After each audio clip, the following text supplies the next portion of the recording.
Es mañana de miércoles, también es interesante conocer justamente el 1 de diciembre de qué están hablando los columnistas, así como también en los editoriales a nivel nacional. Y para tener las recomendaciones de cuáles no nos podemos perder, sumamos a nuestra conversación a nuestro director editorial, Raúl Frías Lucio. ¿Cómo está, Raúl? Bueno.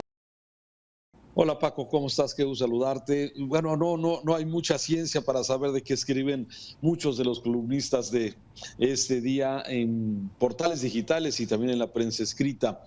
Desde luego los 3 años, que aunque en realidad ya hemos pasado de la mitad del camino debido a que este sexenio, el presidente López Obrador, termina el último día de septiembre del año 2024. Entonces, ya tenemos más de 35 meses, pero la fecha es simbólica. 1 de diciembre, hay que recordar que el presidente López Obrador, 2018, Zócalo, bueno, mandaba un discurso luego de la toma de protesta oficial en la Cámara de Diputados, donde, bueno, después de ahí se fue al Zócalo, en un discurso que tú recordarás y que todos recordamos, desde luego, de lo que él venía ya pensando que sería su gobierno. Y bueno, 3 años después hay muchas cosas que no se han cumplido y que las evaluaciones de alguna forma nos van llevando a diferentes puntos de vista respecto a los resultados de este gobierno. Y si nos vamos a la evidencia, Paco, si nos vamos a los datos duros, lamentablemente pues los resultados son malos. Y me refiero hoy, por ejemplo, a la columna de Enrique Quintana del periódico El Financiero, que titula su columna hoy Los 3 años que faltan. AMLO celebrará sus primeros 3 años de gobierno con este informe en el Zócalo. Su discurso dará indicios para saber cómo vendrá la segunda mitad de su sexenio. Y es la que hace pues un pequeño recordatorio de lo que fue aquel sábado 1 de diciembre del 2018, cuando comenzaba la nueva etapa de la historia del país. Pero hay que recordar que el presidente López Obrador empezó a tomar decisiones desde antes, por ejemplo, cancelar el nuevo aeropuerto de la Ciudad de México, que ya había anunciado que se cancelaría porque se presumía niveles de corrupción, cosa que hasta el momento no se ha mostrado. También en aquel 1 de diciembre del 2018 habría de emprender un gobierno que tendría una política social activa. Eso estaba cantado. El presidente, con la frase de primero los pobres, nos adelantaba que iba a tener una política social muy activa. Pero lo que no considerábamos es que iba a inhibir la inversión privada que requiere el país para que el país creciera. Sí, el apoyo a los grupos más desprotegidos, pero no se esperaba que tuviera esta forma de acabar con la confianza de los inversionistas. En aquel mismo diciembre, esa visión parecía confirmarse con un paquete económico del 2019 que resultaba sensato. Todos los analistas económicos decían, bueno, el presidente está tomando decisiones sociales, pero en economía pues está siendo sensato. Sin embargo, bueno, pues después empezamos ya con estos graves problemas que hoy nos llevan a tener pues una inflación como no la habíamos tenido, que aunque hay factores externos que influyen, desde luego es importante.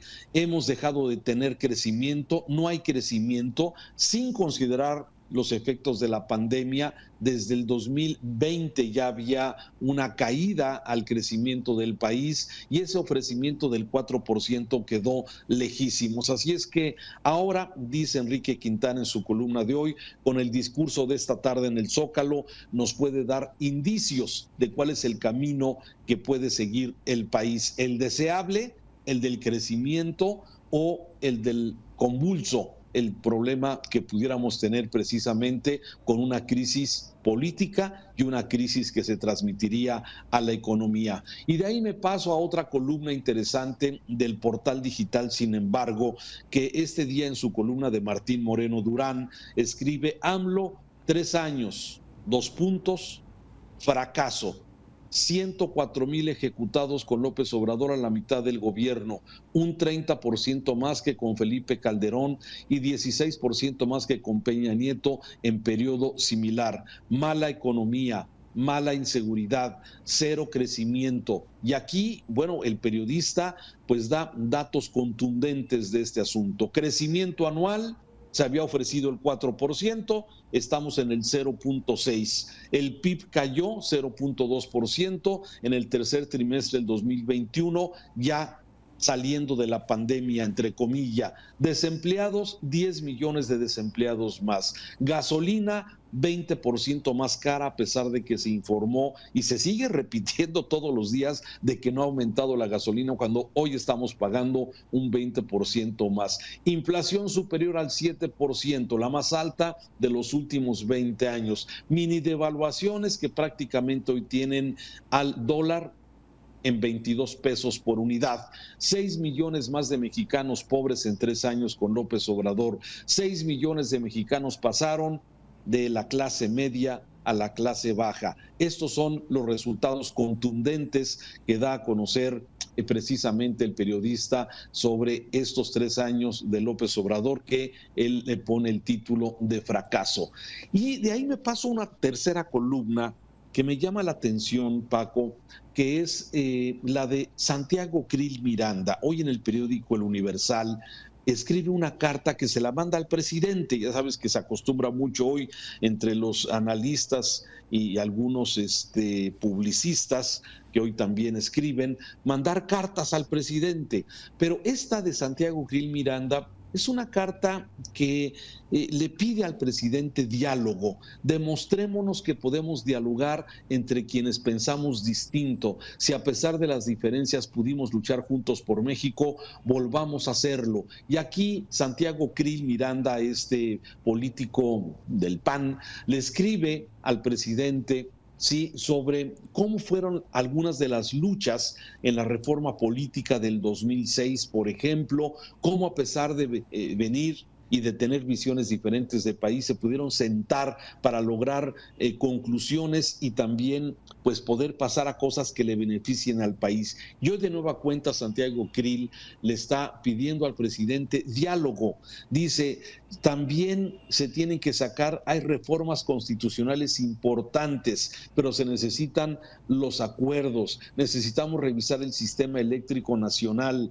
Nunca ha dialogado con la oposición, dice Santiago Krill al presidente, y le pide hacerlo hoy en Palacio Nacional. En fin, una interesante charla que manda hoy Santiago Krill, que es diputado federal y que termina su columna diciendo: en el diálogo que le propongo y que espero sinceramente que usted acepte, habrá respeto, sin merma o claudicación a nuestras convicciones. Sabremos cumplir con nuestro deber. Estoy cierto que habrá también un amor a México que no cabrá en los salones de Palacio. Démonos esa oportunidad.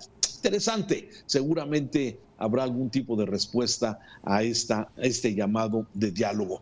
En fin, 1 de diciembre de este 2021, 3 años del gobierno del presidente López Obrador, y seguramente cada uno de nosotros tendremos nuestras propias conclusiones, Paco, de cómo ha ido transitando estos 3 años del gobierno del presidente López Obrador y qué es lo que nos espera en los siguientes 3 años.